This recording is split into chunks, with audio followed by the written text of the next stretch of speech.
Welcome to the History Center. Today, on behalf of the Board of Trustees and the colleagues that we work with here, we're welcoming you and introducing you to an exhibit that will be filling in between special exhibits. So we're calling it semi-permanent.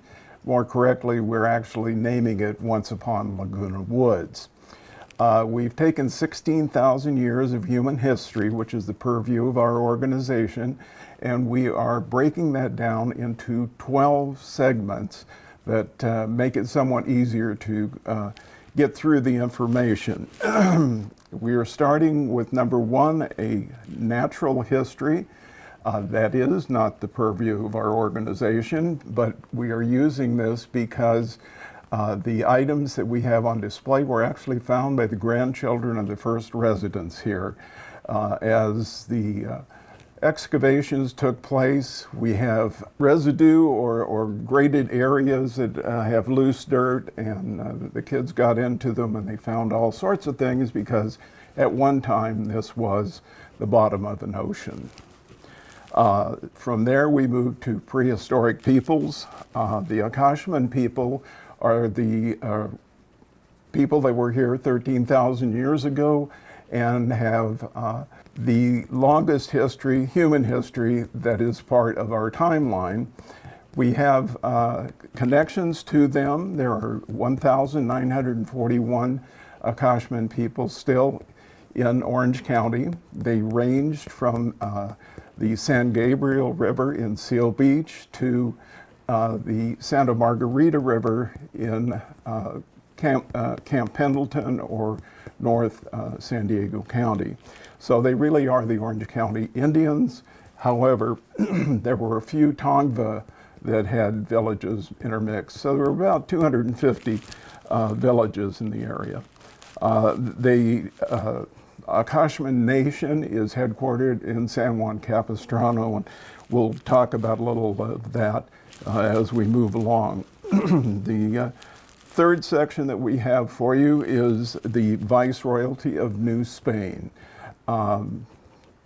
Cabrillo stands on the bridge of his ship. He claims the Alta California or Upper California, or what we know today as the state of California, in the name of the King of Spain. And in so doing, he establishes it as the Viceroyalty of New Spain.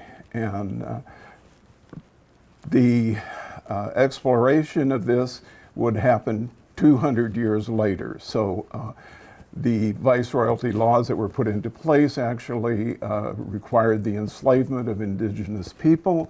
Viceroyalty is put in place by Cabrillo. We have in our display a replica of the Viceroyalty flag, which was one of the three flags under which our area was ruled. Subsequent to that, and this is 250 years later, we've got the Portola expedition coming through. They're establishing a road connecting to main part of Mexico, and in the process of doing that, named it El Camino Real, or the King's Road, the Royal Road, and it connected 21 missions and 2 presidios, one in Monterey and one in San Diego. The expedition carried armament, keeping in mind that they are going to enslave the people that they come in contact with.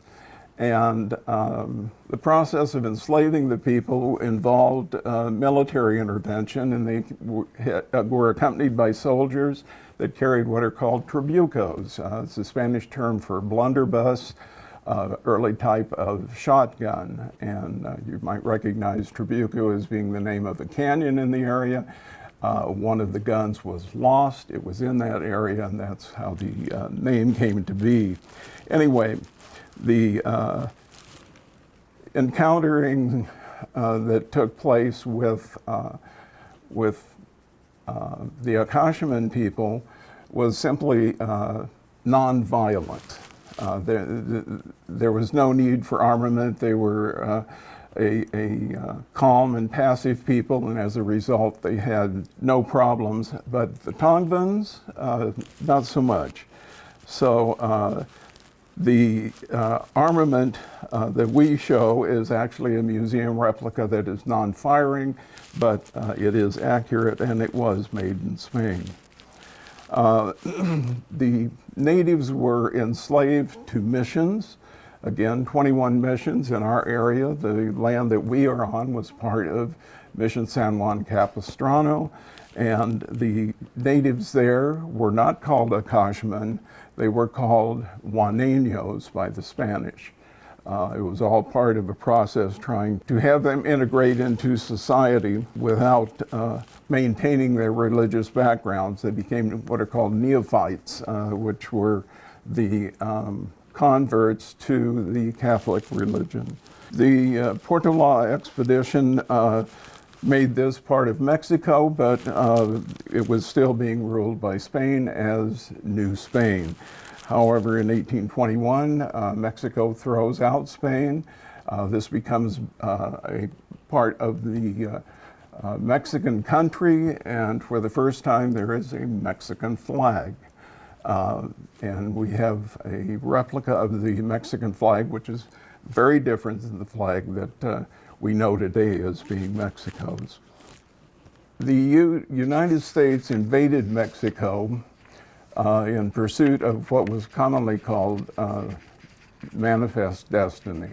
Manifest destiny is a imperialistic approach that meant that we were trying to have a country that went from the Atlantic Ocean to the Pacific Ocean, and part of that process was getting the portions of Mexico that were along the Pacific Ocean. Anyway, the invasion of the United States invading Mexico went all the way to Mexico City, so we literally took over their country and forced them into allowing us to pay reparations of $15 million that got us a swath of states starting in Texas and coming all the way to the Pacific coast, and that was the portion of Alta California or Upper California that became the state of California as we know it today.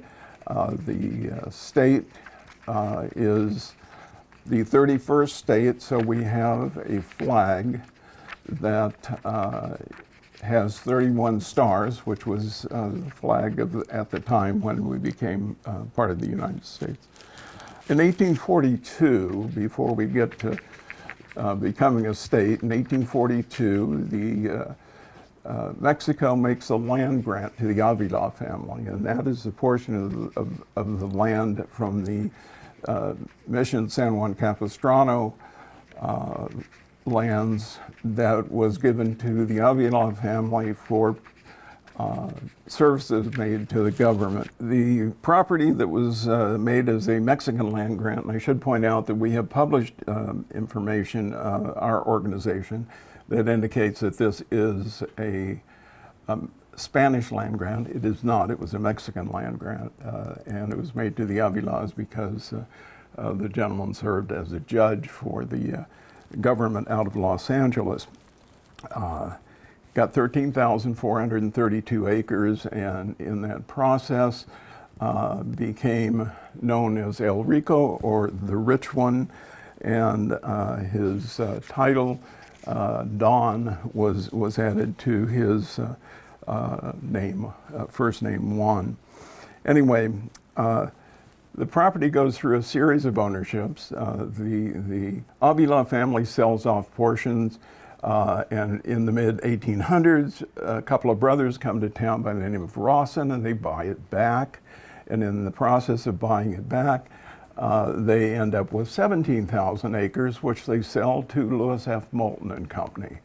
Lewis F. Moulton and Company is two-thirds owned by Lewis Moulton and his family, and one-third owned by Jean-Paul Daguerre. Daguerre brought expertise in raising sheep. The money that was used to purchase all of this land was it was borrowed by Moulton from an uncle who was in the woolens business, so he had to send wool back to his uncle in Massachusetts to pay back the money, and Daguerre brought the expertise as a French Basque expert in raising sheep. Portions of the display that's behind me that are related to this information actually are on loan from the Moulton Museum, and we have had a long-standing and good working relationship with them, including some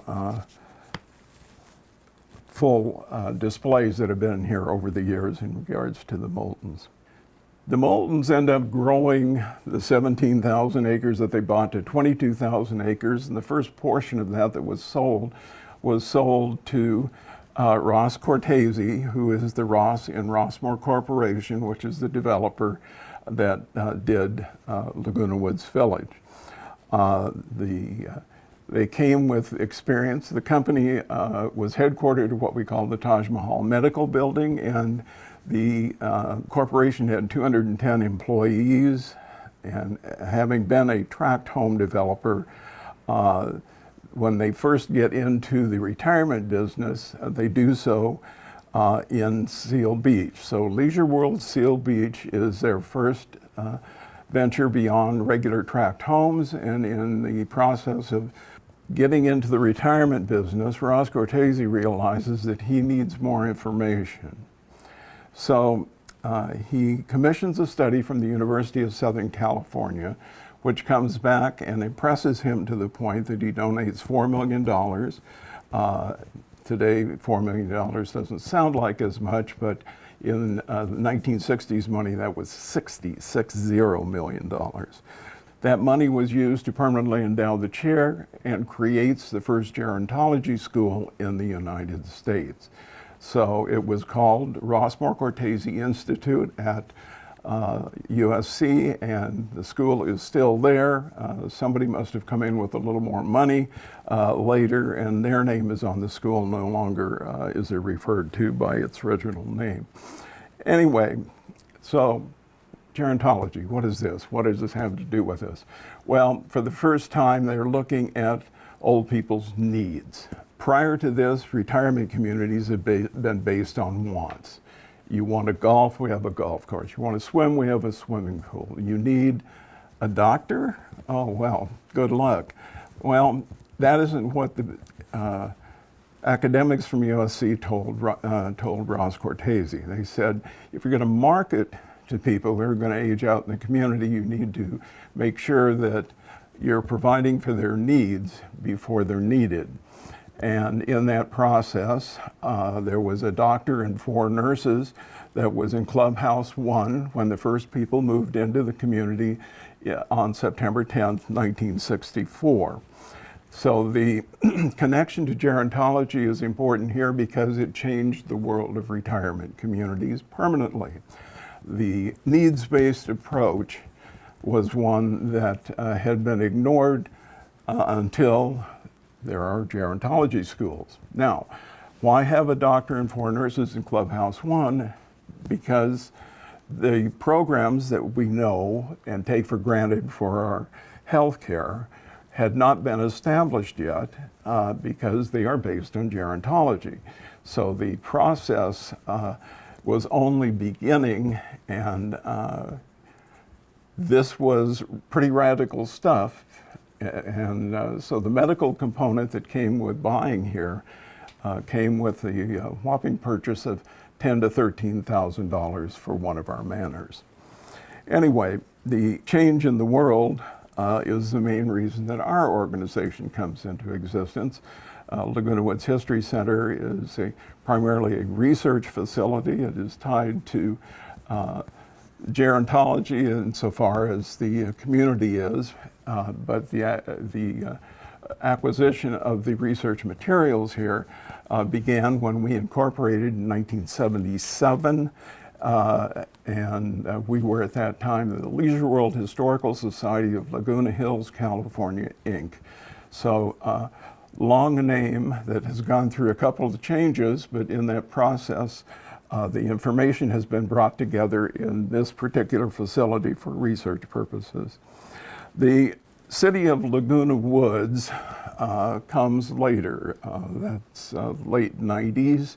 The county was threatening to turn the El Toro Marine Corps Air Station into a intercontinental airport to compete with the Bradley Terminal at LAX. The Bradley Terminal approach was separate from John Wayne Airport, but was going to be a lucrative thing. However, that would have meant more air traffic over the community than we had previously with the El Toro Marine Corps Air Station. So the Marines leave, the county is going to go in a different direction, and we try to get them to stop that using our 3 homeowners association and the Common Areas Association. The government at that time was directly from the county. We had been avoiding annexation and were surrounded by cities that were trying to bring us into their communities. The city of Laguna Woods, the city of Laguna Hills, the city of Aliso Viejo, and the city of Laguna Beach. Incorporation of the city gave us political power that combined with the other cities in the area allowed us to stop the airport. So the creation of the city is directly related to the Stop the Airport movement. If we move a few years beyond that, that's 1999. So if we move a few years beyond that, we end up in litigation trying to reduce the amount of money that we were paying to the Cortese heirs. Ross Cortese dies at the age of 74 in 1991, and the corporation goes through dissolution, so the things that it owned of consequence financially went to the family, and our continuation in paying royalties to them. We tried to negotiate down what we were paying and ended up in litigation, and we lost. The judge said that we don't get to decide what we pay in royalties to use things that we don't own. Of course, the owners get to decide that, and the next thing he said may have caught everybody off guard, and it certainly changed everything, and that was, but you don't have to use them. So in that process, we end up with series of things that had to come into play to do away with the relationship with Leisure World, the Cortese heirs, the coats of arms, the bronze plaques, all of the things that had to be taken down. And we vote, at that point, we were Leisure World Laguna Woods. 6 years earlier, the city had been established, and we were known as Leisure World Laguna Woods. We had decided to incorporate those 2 names, and the vote here was to call ourselves Leisure Woods. Well, they took that back to the judge. He said no, and as a result, we became Laguna Woods Village. Now, those 2 stories usually get backwards if you don't learn your history at the History Center. The city came into existence in 1999. The name change for the community happened in 2005. 7 in the display here. 7 is Rossmore Corporation, 8 is Gerontology, 9 is Leisure World, and the Laguna Hills version, and then we have the city of Laguna Woods and Laguna Woods Village. We take it that's 11 out of the 12. They take it one step further and talk further about the cosmopolitan aspects of the community, as we have people from all over the world and all ethnic and racial backgrounds. Just a word about the Laguna Woods History Center. I had mentioned that we came into existence in 1977. We are a 501c3 educational charity, nonprofit, and we are also a building. The corporation accepted donations and built the building that we're filming from today, and it's separate from the library by 8 inches and 21 years. The building is the only purpose-built local history archive in Orange County. The library was built in 1976, and we built this building in 1997. Again, as a educational charity, donations came to us, and it was with an understanding that we were building on Golden Rain Foundation land. So the building was given to the Golden Rain Foundation for maintenance of the exterior, but the interior is ours, including all of the documents that are here. So we are primarily, again, a research facility. Might be good to point out that we get nothing out of the monthly assessments. Your monthly assessments take care of a lot of things, but they don't come to us, and that's with good intent, because historical organizations need to maintain their independence in the event that there are conflicts in regards to the preservation of historical things. So we have both a physical and digital archives here. We have 8 workstations. We've gone through a process of digitizing 40 years of newspapers that came before we started receiving them in digital form. So if you have questions, you want to come in, this is your facility. You should be coming here and using it to help with your understanding of the community or understanding the history leading up to certain events that are taking place today. Additionally, since we are separate from, we are a different website. You will not find us on the Village website or VMS website. We are lagunawoodshistory.org. There's 156 written histories there that you can download, one of which carries the same name as our exhibit, Once Upon Laguna Woods. It's an anecdotal history intended as an introduction to local history, particularly the 400 years that comes before the building of our community here. The exhibit that's behind me here is basically the filler between special exhibits as they come into existence, and we'll keep bringing this back. So this introduction to it is basically a way of familiarizing you with the fact that we are part of a long history of human existence on this land. 16,000 years, broken down into 12 little segments that are more easily digested than trying to understand a detailed history for the entire thing. So please come see us, enjoy the exhibit, and bring your questions. We'll find answers for you. Thank you.